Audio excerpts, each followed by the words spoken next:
Hey everyone, in this video, it should be really quick. It's just a few terms that you probably have seen or will be seeing throughout units regarding the respiratory system. So I just wanted to go through them because sometimes people like when I go over some of the terms with them. If you feel comfortable just reading these, you don't have to watch this video, but I figured I'd just go through them real quick. So let's start off with anoxia.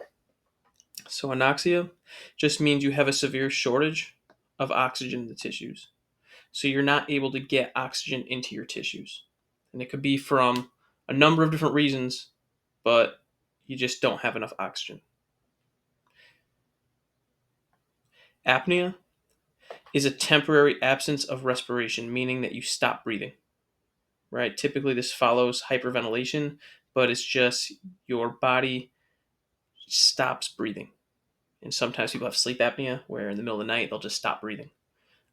And then usually it's followed by them taking a deep breath, were able to regain their breathing, but it can be kind of scary because you literally stop breathing for a short period of time. Asphyxia is a term for suffocation. So, asphyxia is when someone is unable to get oxygen into their airways. So, not to get gruesome, but if someone were to be choked, that is would be considered asphyxia. So, air cannot get into the respiratory system.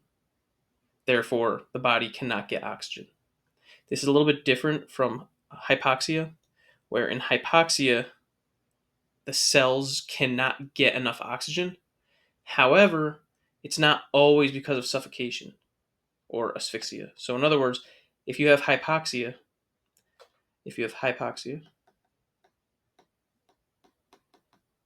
that means low oxygen in your cells. How do you have that happen? It could be from asphyxiation. Someone, for example, could be choked and therefore they cannot get oxygen to their cells and become hypoxic. Or it could be something internal. So, for an example, cyanide is an example of something where if you had cyanide poisoning, the cyanide affects the mitochondria of your cells.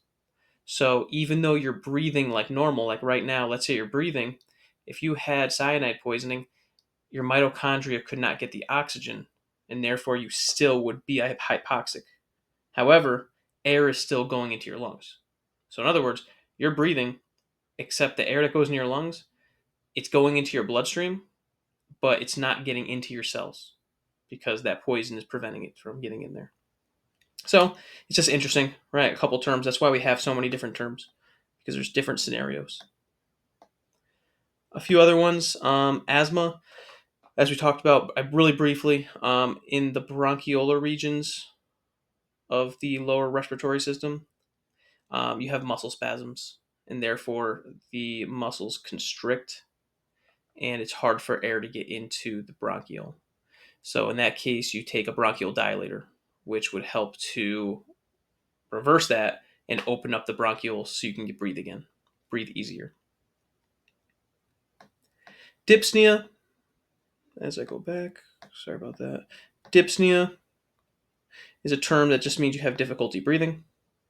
So it's a difficulty with breathing. And then lastly is a hiccup. And hiccups are just contractions of the diaphragm. So if you have a hiccup, these spasmic contractions of the diaphragm can just cause a short and quick inspiration, right? So we talked about that before. If the diaphragm contracts, your diaphragm kind of looks like a U shape. When it contracts, it goes down.